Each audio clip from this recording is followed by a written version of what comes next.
यह कहानी पच्चरा नाम की लड़की और उसके नौकर की कहानी है, जो आप सबके दिल को छू जाएगी।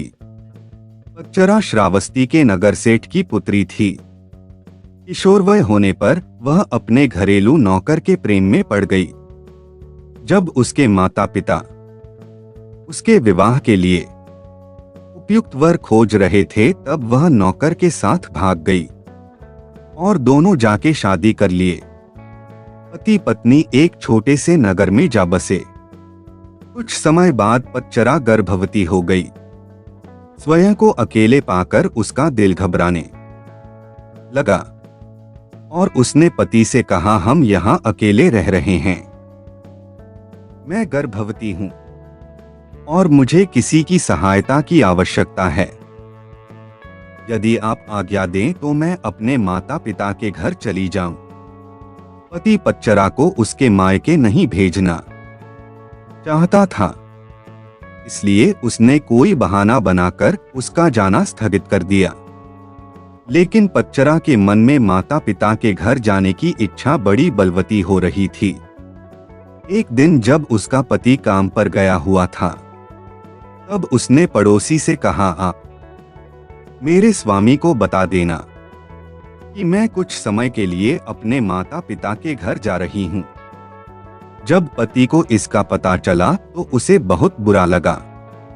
उसे अपने ऊपर ग्लानि भी हुई कि उसके कारण ही इस कुलीन कन्या की इतनी दुर्गति हो रही है। वह उसे ढूंढने के लिए उसी मार्ग पर चल दिया। रास्ते में पच्चरा उसे मिल गई। पति ने उसे समझा बुझाकर घर वापस लिवा लिया। समय पर पच्चरा को पुत्र हुआ और सभी सुखपूर्वक रहने लगे। पच्चरा जब दूसरी बार गर्भवती हुई, तब पति स्वयं उसे उसके माता पिता के घर ले जाने के लिए तैयार हो गया। मार्ग में जोरों की आंधी वर्षा होने लगी। पच्चरा ने पति से कहा कि वह किसी सुरक्षित स्थान की खोज करे। पति झाड़ियों से होकर गुजर रहा था, तभी उसे एक विषधर सांप ने काट लिया और वह तत्क्षण मृत्यु को प्राप्त हो गया।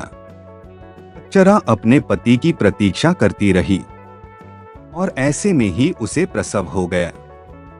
थोड़ी शक्ति जुटाकर उसने दोनों बच्चों को साथ लिया और पति को खोजने निकल पड़ी। जब उसे पति मृत पड़ा हुआ मिला तो वह फूट फूट कर रोने लगी, हाय मेरे कारण ही मेरे पति की मृत्यु हो गई।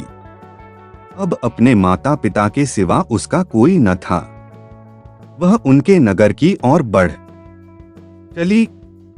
रास्ते में नदी पड़ती थी। उसने देखा कि दोनों बच्चों को साथ लेकर नदी पार करना कठिन था, इसलिए बड़े बच्चे को उसने एक किनारे पर बिठा दिया और दूसरे को छाती से चिपकाकर दूसरे किनारे को बढ़ चली। वहां पहुंचकर उसने छोटे बच्चे को कपड़े में लपेटकर झाड़ियों में रख दिया और बड़े बच्चे को लेने के लिए वापस नदी में उतर गई। नदी पार करते समय उसकी आंखें छोटे बच्चे पर ही लगी हुई थीं। उसने देखा कि एक बड़ा गिद्ध बच्चे पर झपटकर उसे ले जाने की चेष्टा कर रहा है। वह चीखी चिल्लाई, लेकिन कुछ नहीं हुआ। दूसरे किनारे पर बैठे बच्चे ने जब अपनी मां की चीख पुकार सुनी तो उसे लगा कि मां उसे बुला रही है। वह झटपट पानी में उतर गया और तेज बहाव में बह गया। छोटे बच्चे को गिद्ध ले उड़ा और बड़ा बच्चा नदी में बह गया। उसका छोटा सा परिवार पूरा नष्ट हो गया। वह विलाप करती हुई अपने पिता के घर को चल दी। रास्ते में उसे अपने नगर का एक यात्री मिल गया, जिसने उसे बताया कि नगर सेठ का परिवार अर्थात उसके माता पिता और सभी भाई बहन कुछ समय पहले घर में आग लग जाने के कारण मर गए।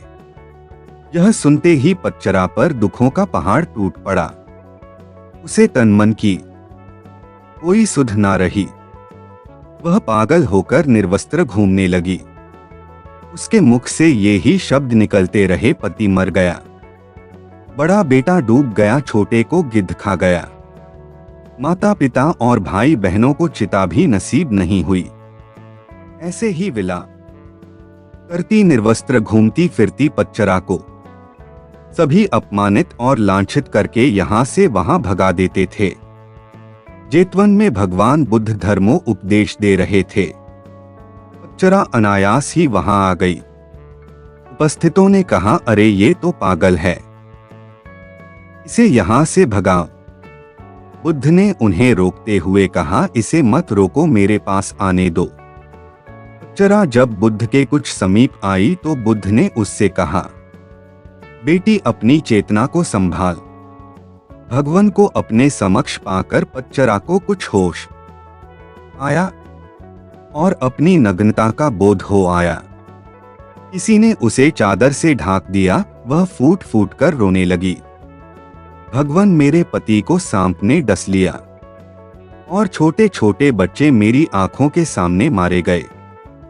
मेरे माता पिता बंधु बांधव सभी जलकर मर गए। मेरा अब इस दुनिया में कोई नहीं है, मेरी रक्षा करो। बुद्ध ने उससे कहा, दुखी मत हो, अब तुम मेरे पास आ गई हो। जिन परिजनों की मृत्यु के लिए तुम आंसू बहा रही हो, ऐसे ही अनंत आंसू तुम जन्मांतरों से बहाती आ रही हो। उसे भरने के लिए तो महासमुद्र भी छोटे पड़ जाएंगे।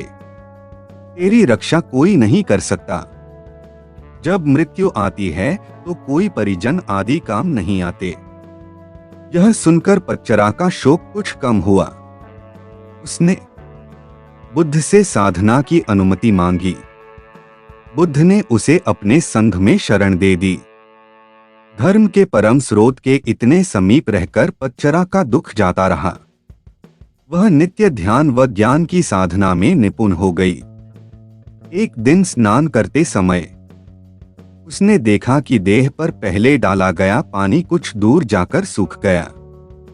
फिर दूसरी बार डाला गया पानी थोड़ी और दूर जाकर सूख गया और तीसरी बार डाला गया पानी उससे भी आगे जाकर सूख गया। इस अत्यंत साधारण घटना में पच्चरा को समाधिक सूत्र मिल गया। पहली बार उड़ेले गए पानी के समान कुछ जीव अल्पायु में ही मर जाते हैं। दूसरी बार उड़ेले गए पानी के समान कुछ जीव मध्यम वयता में चल बसते हैं और तीसरी बार उड़ेले गए पानी के जैसे कुछ जीव अंतिम वयस में मरते हैं। सभी मरते हैं, सभी अनित्य हैं। ऐसे में पच्चरा को यह भान हुआ जैसे अनंत करुणावान प्रभु बुद्ध उससे कह रहे हैं, हाँ पटाचारे समस्त प्राणी मरणधर्मा हैं। इस प्रकार पच्चरा उन बौद्ध साधिकाओं में गिनी गई जिनको निःप्रयास ही एक जीवन काल में ही निर्वाण प्राप्त हो गया और भगवान बुद्ध की शरण में जाने से उसका जीवन पूरी तरह संतुष्ट हो गया। दोस्तों, यह भगवान बुद्ध और पच्चरा की कहानी कैसी लगी कमेंट में बताएं और ऐसी कहानी सुनने के लिए चैनल को सब्सक्राइब कीजिए।